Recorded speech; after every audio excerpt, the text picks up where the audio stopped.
pentru patimă-n privit, pentru vorba fără har. Doamne, iartă-mă Tu iar,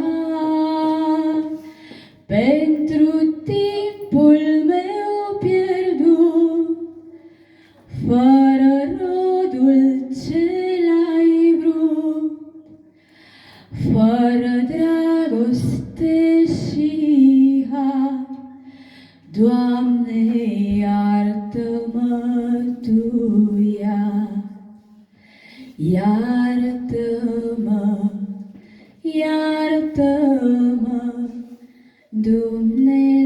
Dumnezeul meu, pentru felul cum vorbesc, printre oameni cum trăiesc, pentru tot ce e murdar.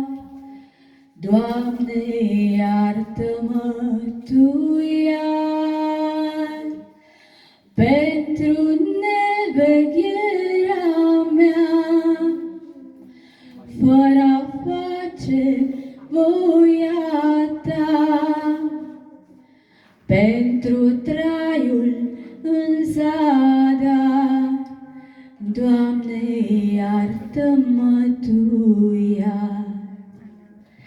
Iartă-mă, iartă-mă, Dumnezeul meu, pentru câte ți-am greșit, pentru ce-am păcătuit, pentru tot ce-a fost murdar.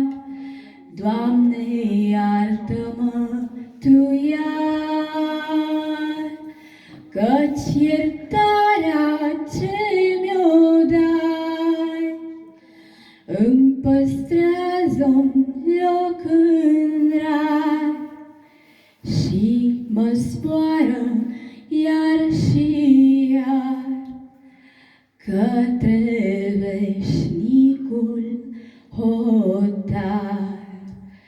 Iartă-mă, iartă-mă, Dumnezeul meu. Mulțumesc frumos!